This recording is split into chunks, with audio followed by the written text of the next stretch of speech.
Let's be honest with one another. The first 4 games we've looked at in the series have been less than stellar. And coming into the 5th episode, I'd be lying if I said I didn't have high hope that Royal Offence would prove to be the game that turned the tide. Unfortunately for me, that wasn't to be, and what Royal Offence turned out to be was nothing short of boring, and above all else, lazy. It's strange, this is the 3rd time I've wrote a script for Royal Offence. I've put more energy and effort into making this video than what the developer did making this game. Welcome everyone to another episode of Random Steam Games, a series where we set out to explore the far reaches of that vast ocean called Steam.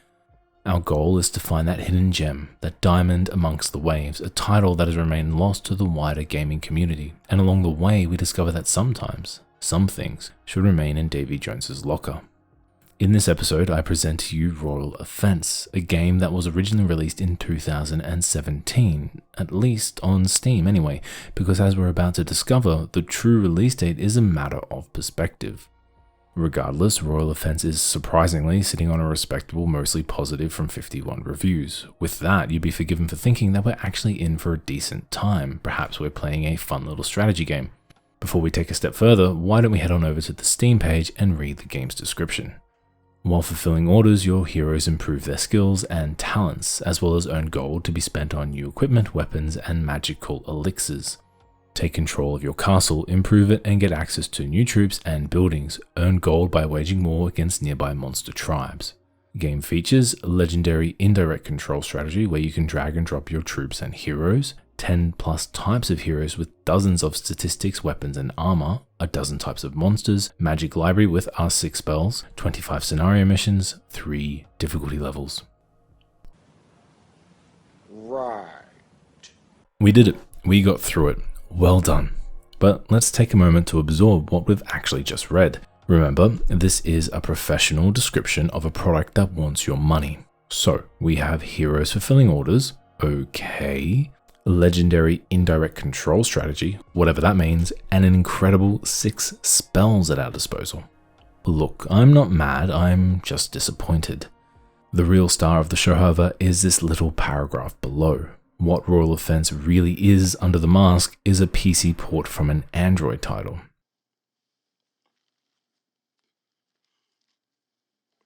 Not just any old mobile title either, but a port that was even sold on the Ouya. All this is something we'll be coming back to towards the end of the video. For now, let's keep in mind that Royal Offence costs $14.50 AUD on Steam, and it's free on the Google Play Store. But it's only a 58 megabyte download though, so grab yourself your favorite cup of coffee and let's crack on.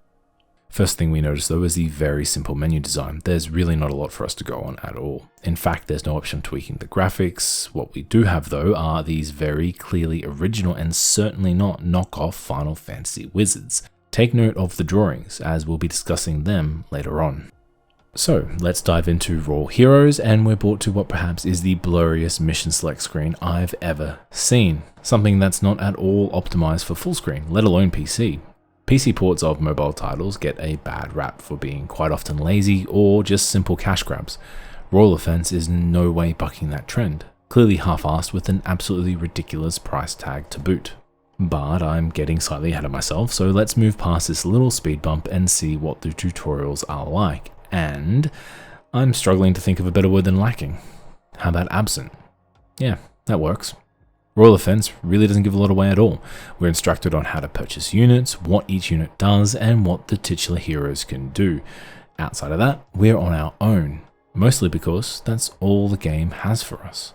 Branding yourself as a casual or simplistic strategy title is not an excuse to ship an empty shell of a product. When I think of strategy games, my first thought is how much time I'll need before I understand the game's mechanics. How much time will I need before I can think like a general? You try. Think of the last RTS title you played. How long did that tutorial last? A minimalistic tutorial is not a negative in of itself. After all, some games pride themselves on being difficult to learn. Mortal Online 2 is a good example, a full loot PvP MMO that caters itself to a hardcore audience, an audience that is unfortunately in the minority, particularly for mobile titles. A good tutorial will introduce the game's mechanics, laying out what you can expect from the game and what the game expects from you. A game with little to no tutorial, or adversely an overly long tutorial, in some cases can be the sign of a dodgy developer, hoping the player will take longer than 2 hours to discover the game they're playing isn't worth it and therefore no longer entitled to a refund. The modus operandi for the vast majority of mobile games is grinding. They want you to get hooked. They don't have time to actually develop a meaningful experience, forever dangling that carrot in front of your face. And just when you think it's close enough, it's pulled away. But for a small microtransaction, you can smell the carrot. How's that sound? Now you might be thinking I'm reading too much into this. After all, what we have is just a simple RTS Android title. But even Angry Birds had a tutorial that explained everything. I'll give you an example. Here in Royal Offence, we're told to purchase units and then move them strategically into formation, which doesn't do anything anyway. But anyway, later on, I learned you can spawn units anywhere on the map, even inside enemy territory. This is clearly not something you want to show players straight off the bat. After all, it sounds like a cheesy exploit rather than a well-crafted mechanic. The tutorials aside, what does the game actually have installed for us? Simple is certainly the most astute word. You have all the usual suspects here: archers, melee, wizards. Nothing is breaking the mold anytime soon. You also can't control the attacks of these units, but you can use a spell once you purchase the mage quarters. You have your heroes too. They have their own unique attack. These attacks can actually be swapped out for others. They can be purchased after each battle. You can purchase new heroes too, some of which have an extraordinarily large price tag attached. I told a Furphy a moment ago. There is one unit I didn't entirely hate. This is the Tax Collector. These are units of which you can have only 2. They gather additional funds from your buildings. As with most strategy titles, your goal is to assault the enemy base while protecting your own. But now in Royal Offence, we're not only protecting our buildings, but also our income. So even if one enemy unit slips past, although they may not be able to destroy a building, they could certainly take out one of our tax collectors. The developer clearly enjoyed this too, so much so he made an entire game around it. More on that a little bit later. But what about the gameplay? Classifying Royal Heroes as an RTS is an insult to strategy titles, but I suppose the basics are here. We're attacking our opponent's base using the various units at our command. We can customize them before each battle. You can have 10 different units available at any one time, which costs silver to produce. Silver is a currency you earn passively throughout each mission. The tax collector unit speeds this process up. After every stage, each unit earns XP depending on how much they were used, and you're given some gold, which is used to purchase more units, new buildings, one-time use items, additional heroes, or upgrading all of the above. Right after the tutorial is where Royal Offence takes a rather nasty turn. It's roughly mission 4 or 5. At this point, we're tasked with defeating some spider boys, and I get my ass absolutely handed to me. No drama, I thought. It's all good, I tell myself. It's just our first difficulty spike. I'll go back, grind a couple of the early missions, gain some XP and some gold, maybe upgrade a thing or 2. She'll be right. Right? Well, no, actually, because this is the moment we find out what Royal Offence really is. The grindiest of grinds. I simply cannot stress enough how absurdly grindy Royal Offence is. The golden experience you earn by replaying earlier missions are so minuscule that I begin to rethink everything. I even thought about giving up. Luckily for me, all I needed was some more coffee and I got to it. Through sheer fucking willpower, I managed to beat the spiders and prepared to march my troops right into the heart of Goblin territory. And I'm beaten so quickly that I don't even bother putting up a fight. Let's be clear, this isn't Dark Souls, where a certain amount of trial and error is needed until you're able to understand the enemy's moveset and telegraphs. Royal Offence is designed around the players needing to grind previous missions again and again just to progress. Difficulty spikes and grinding in games are a tricky balancing act. Again, using Dark Souls as an example, should the player choose to, they can progress without grinding weaker enemies for a more challenging experience. Yet, should a player find a particular section difficult, they have the option to return to early areas and level up, with enough resources to reward the player's time grinding without spoiling the game's design. 2 different approaches to the same outcome. Even for a strategy game as simple as it is, there is no hint of strategy, outside of producing enough units to simply brute force a win anyway. And even then, it's impossible to do when some enemies have health pools the size of Mount Kosciuszko. A good strategy game will give the players options for tackling enemies, allowing the player to not only use their skills, but also the terrain to their advantage. A good strategy game will pit the players against foes that will test the player's strategic mind. Not in Royal Offence, there's no point in thinking here. Now, going back to my point about grinding. Grinding should be optional, no matter the title, no matter the genre. MMOs, unfortunately, are the exception, of course, whether you agree with that or not. But a single player title should in no way have grinding as its foundation. In Royal Offence, you have to grind, there is no choice. You simply cannot move further than Mission 5 without doing so. Now, Royal Offence is after all a mobile game, and all mobile games are designed to be grindfest, so players feel encouraged to spend money in the cash shop. With that said, let's swing on over to the Play Store and have a look at what they're selling. Here, you can spend 55 AUD on this filth. Honestly, it's just ridiculous. Create the problem, sell the solution. It just works. As far as I'm concerned, a free game is valued by its most expensive microtransaction. Therefore, Royal Offence values itself at 55 koala coins. With that money, you could purchase, I don't know, Undertale and Stardew Valley with change. By the way, all of this, everything that I'm describing about the hardcore, grindy nature of Royal Offence, this all happens within the first 15 minutes. No joke, a quarter of an hour is all it took for Royal Offence to mess the bed. I'm not sure if I'm disappointed or impressed. So, if by the 15-minute mark I'm already itching to uninstall, how the hell did I even last 2 hours, I hear you ask? You see, I'm a bit of a hacker. Whoa. I actually decided to check out the files of Royal Offence just in case I could muck around a little, create a bit of my own fun, you know. But anyway, here we are. The game's code. It's hard. Let's just see what we can do. For starters, let's reduce the cost of each unit down to a single silver coin. While we're at it, let's also reduce the cost of every upgrade and new building to just a gold coin. There's this lightning and storm spell. Let's also bring the cost down and also bump up its area effect. Oh, and of course its damage. You know, that way we can hit almost every enemy on the screen. And lastly, let's decrease the health of the enemy buildings. This last one, it's incredibly important. You see, the enemy's fortifications have massive health pools, and to top it off, in the later stages, each building contains a mini-boss. How the hell was anyone supposed to beat this game without cheating? Honestly, I don't even think spending all the money in the cash shop could help. Regardless of my opinions about the previous 4 episodes in this series, the one thing I could say without a shadow of a doubt is that the developers of those games cared about the product they were creating. Magnum, the developer of Royal Offence, seems to give less of a shit about his game than I do. And if you think I'm being harsh, well, let's take a look at his previous bodies of work.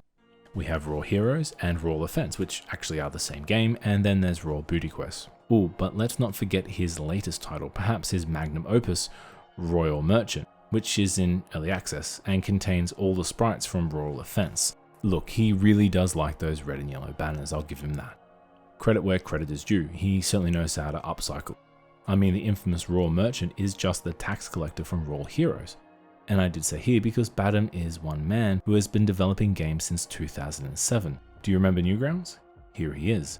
Now, some of you may have noticed the developer listed on the Play Store as One Elite Games. On their profile, they have all of the above titles plus Royal Amazon Tribe. Strange thing is, all of these games are listed as early access too. I'm not entirely sure what this means. I think it's a way for them to sell the product and then not actually have to deliver any updates, but that is purely speculation. So who the hell are Elite Games? Honestly, I have no fucking idea. Their website, theelitegames.net, has an entire assortment of terrible looking titles.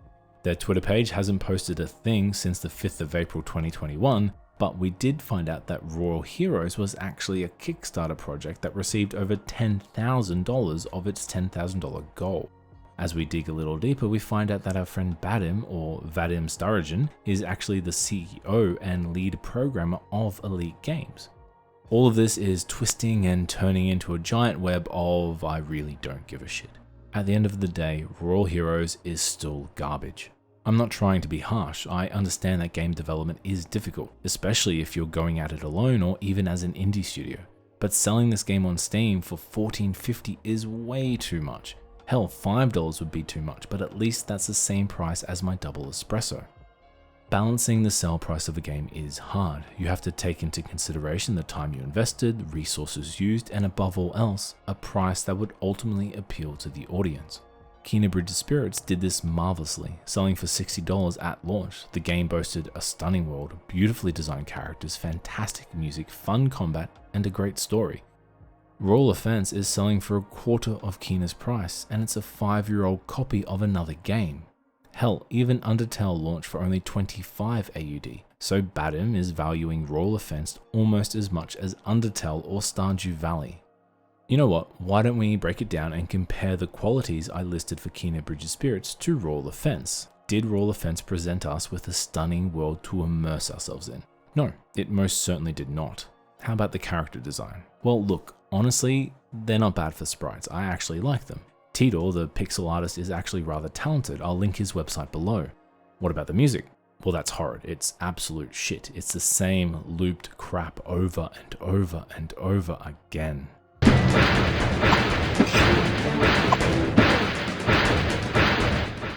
How about the combat?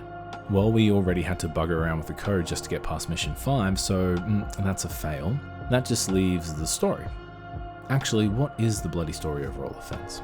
Well, you see, you're a warrior who fights some trolls, and then a wizard shows up. Oh, and then you get to fight a red dragon. Actually, scratch that, the last boss is a green dragon. The developer couldn't even be bothered changing the color of his shitty drawings. As harsh as it sounds, these drawings are shit.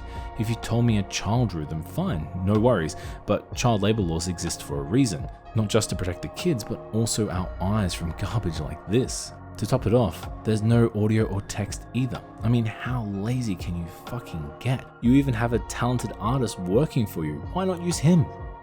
Everyone has flaws. Perfection is, after all, an illusion. So when you're developing a game as an indie studio, you have to get creative in disguising your flaws. Let's put ourselves in Vadim's shoes. How could we, the developers, present the story of Royal Offence in a manner that hides the fact that we can't draw? Why don't we use the sprites? The sprites that we already have, the same sprites we've been using in our other shitty games. Think back on the early Final Fantasy games. Have speech bubbles appear above the characters. You can add to the story, create some lore, build your universe, your world.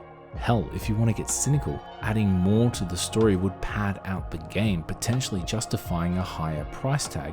And if you're good enough of a storyteller, you might even be able to hide the grind of the game. At least for longer than 15 minutes anyway. Actually, universe. Maybe that's it. Maybe all of these games are in one universe. And just like the MCU, these games, they're all connected with one overarching narrative that will eventually lead to a climactic showdown where our hero, the tax collector, must face his ultimate foe. Or not. Maybe it's just a developer hitting Control V over and over again.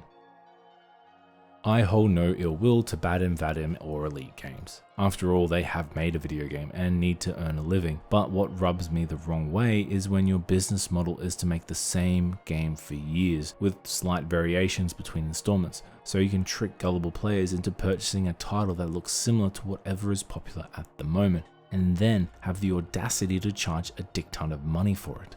Honest to God, I'm just mad people donated $10,000 to this project, while 100,000 people downloaded this crap on Android and potentially gave these bastards even more money to fund future shite. Royal Offence? It certainly was. Thank you so much for watching, everyone. I can't tell you how much I appreciate it. If you want to subscribe, drop a like, or even a comment, that would be amazing. If not, no worries at all. I hope you all stay safe and take care of each other. See you later.